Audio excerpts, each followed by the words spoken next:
Good morning friends. આપણે vowels અને consonant nicely શીખી ગયા હે ને? યાદ છે ને? Good. Day date name અને roll number પછી આપણે આપણું CW સ્ટાર્ટ કરીએ. શું છે? Lesson number 4. ગ્રામર નું લેસન નંબર 4 શું છે? A and and એટલે અને and આર્ટિકલ્સ છે. આ બંને શું છે? આર્ટિકલ્સ a અને n. એના વિશે આપણે આગળ જોઈએ. શું કે છે? The letters a e i o and u are called vowels. As usual આપણે શીખી જ ગયા previous lesson માં કે the letters કયા મૂળાક્ષર a e i o u એ શું છે? vowels એટલે આપણા સ્વર છે. we use v એટલે આપણે, use એટલે ઉપયોગ કરવો. an શું છે? n. before આને an લખાય છે પણ બોલાય છે શું? n. શું બોલાય છે? n. and before એટલે પહેલા, words એટલે શબ્દો. that begun એટલે શરૂ થવા, with એટલે સાથે, શું? vowel sound એટલે જે શબ્દો vowels ના ઉચ્ચારણ સાથે શરૂ થતા હોય ત્યાં આપણે આર્ટિકલ n મૂકવાનો છે. જેમ કે આપણે અહીંયા જોઈએ તો અહીંયા શું છે? એપલ નો a આપણે લખીએ APPLE એપલ. તો એમાં આ શું છે? vowel છે. આપણને શું જ્યાં vowels થી સ્પેલિંગ શરૂ થાય ત્યાં તેની આગળ n આવે છે. n આર્ટિકલ ક્યાં આવે? તો કે જ્યાં a e i o u આ પાંચમાંથી કોઈ પણ એક vowels હોય એનો ઉચ્ચાર થતો હોય તો શું આવશે? આર્ટિકલ એની આગળ n. તો આપણે અહીંયા આર્ટિકલ કયો મૂકવાનો છે? n article. એટલે આને શું બોલાશે? an apple. શું બોલાય? an apple. an apple એટલે એક સફરજન. પછી શું છે? an eye એટલે આંખ. આમાં કેમ n આવ્યું? તો કે e થી શરૂ થાય છે. e શું છે? vowel છે, સ્વર છે. તો જ્યાં જે સ્પેલિંગ સ્વરથી સ્ટાર્ટ થાય છે ત્યાં n આર્ટિકલ આવે છે. પછી છે an ink એટલે શાહી. ઇંક નો i શું છે? તો કે vowel છે. તો an ink એક શાહી. an ox એટલે બળદ. એમાં o થી સ્પેલિંગ સ્ટાર્ટ થાય છે. તો કે યસ ફ્રેન્ડ્સ, સ્પેલિંગ શું છે, એનો ઉચ્ચાર શું છે, એનો અર્થ શું છે એ મહત્વનું નથી. મહત્વનું એ છે કે એનો પહેલો અક્ષર કયો છે? o. o શું છે?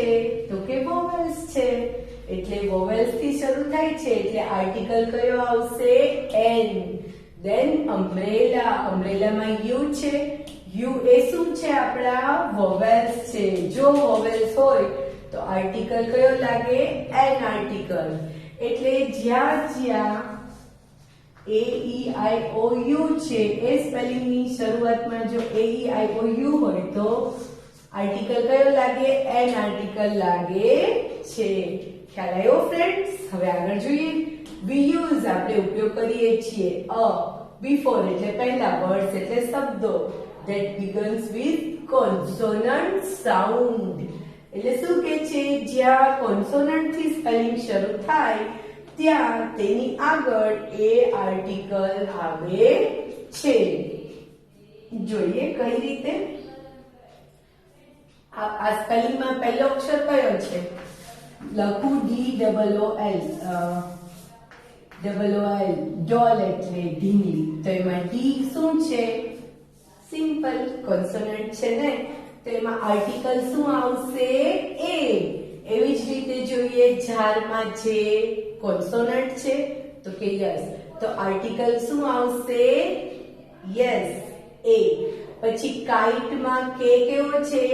કોન્સોનન્ટ એટલે a. પેનમાં p કેવો છે? કોન્સોનન્ટ એટલે વ્યંજન. એટલે આર્ટિકલ કયો આવશે? a. પછી એમઓપી મોપ એટલે પોતુમાં એમ છે ઈ શું છે? કોન્સોનન્ટ. એટલે પહેલો અક્ષર કોન્સોનન્ટ છે એટલે આર્ટિકલ શું આવે? યસ, એ. પછી અહીંયા છે વોલ, એમાં ડબલ્યુ એ શું છે? કોન્સોનન્ટ એટલે એ. લેમ્બમાં પણ શું છે? એલ ઈ કોન્સોનન્ટ છે એટલે એ આવે. કોટ, ફ્લાવર અને ટોપમાં બધા શું છે? પહેલો અક્ષર કોન્સોનન્ટ છે એટલે આપણે આર્ટિકલ એ લગાડીએ છીએ, બરાબર ને? કોઈ પણ એક જ વસ્તુને ઇન્ડિકેટ કરવી હોય, એક જ વસ્તુ દર્શાવવાની હોય ત્યારે એ કે એન આર્ટિકલ આવે છે. એ આર્ટિકલ ક્યાં આવે? તો કે એ ઈ આઈ ઓ યુ સિવાયના કોઈ પણ સ્પેલિંગ જો બીજા કોઈ લેટરથી શરૂ થતા હોય તો એ આર્ટિકલ આવે. અને એ ઈ આઈ ઓ યુ આ પાંચમાંથી કોઈ પણ એક સ્વર સાથે કોઈ સ્પેલિંગ સ્ટાર્ટ થતો હોય તો એમાં એન આર્ટિકલ આવે. યાદ રાખીશું? યસ. તો હવે આગળ આપણે એક્સરસાઇઝ જોઈએ. તો exercise A, write in the blanks. Write એટલે લખવું, ઇન ધ બ્લેન્ક્સ, બ્લેન્ક્સ એટલે ખાલી જગ્યા. આ ખાલી જગ્યામાં તમારે લખવાનું છે શું? The name of each picture. Each એટલે દરેક આ પિક્ચરનું નામ લખવાનું છે. પુટ એ ઓર, ઓ આર, ઓર એટલે અહીંયા શું આપ્યું છે? પુટ. પુટ એટલે મૂકવું.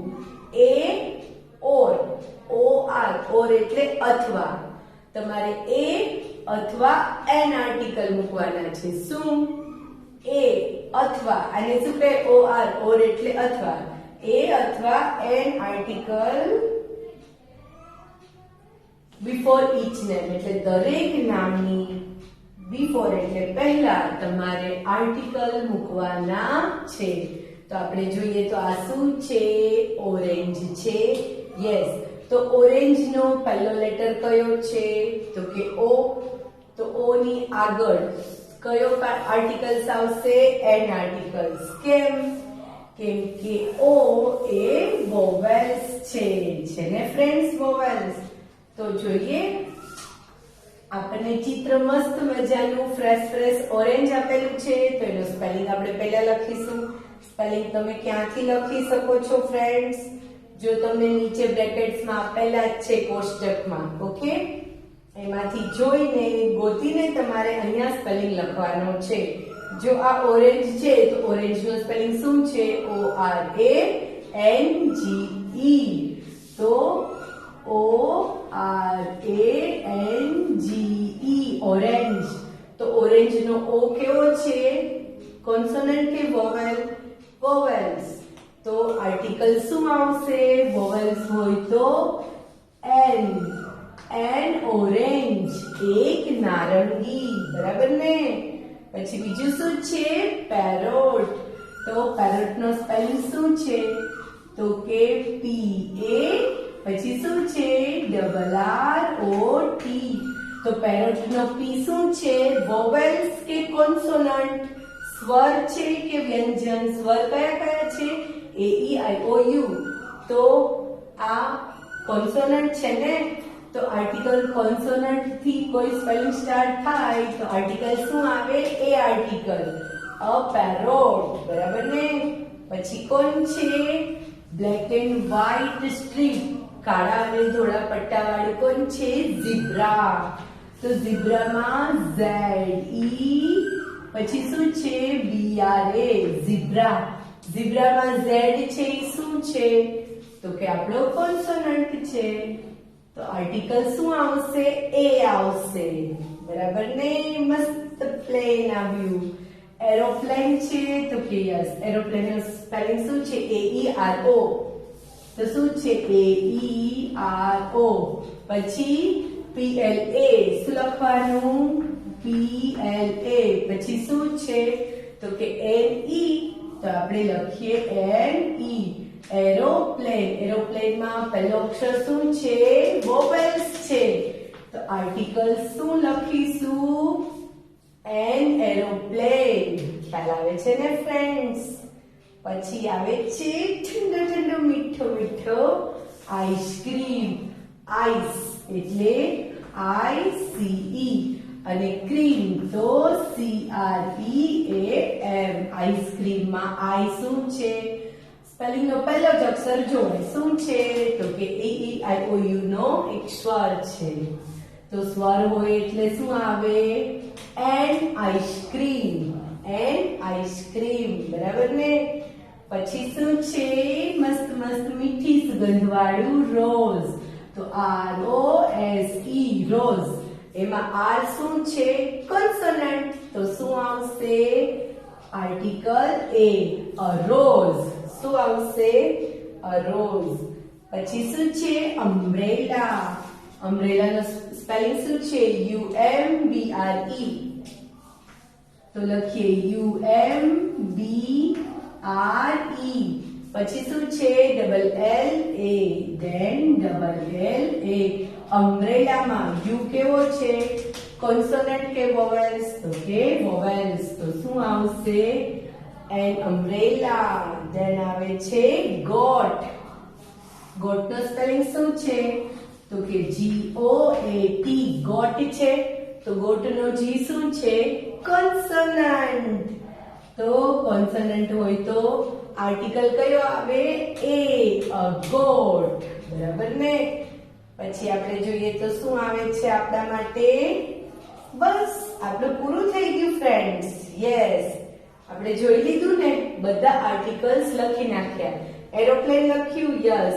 શું આવ્યું? An aeroplane, an orange, a goat, an ice cream, a rose, a parrot, an umbrella, a zebra. Article સાથે આપણે બોલી ગયા ને, હે ને? નીચે આપણને શું કહે છે friends? A or an stands for one. આપણે મેં તમને પહેલા જ કીધું ને, કોઈ પણ એક વસ્તુ હોય ને ત્યારે અને ત્યારે જ એ અથવા એન આર્ટિકલ્સ આવે છે. જો એ અને એન આર્ટિકલ્સ કોઈ એક હોય તેની સાથે આવે છે. માનો કે અહીંયા બે રોઝીસ હોય, 2 રોઝીસ, તો આર્ટિકલ એ આવે નહીં. યાદ રહેશે? So thank you friends.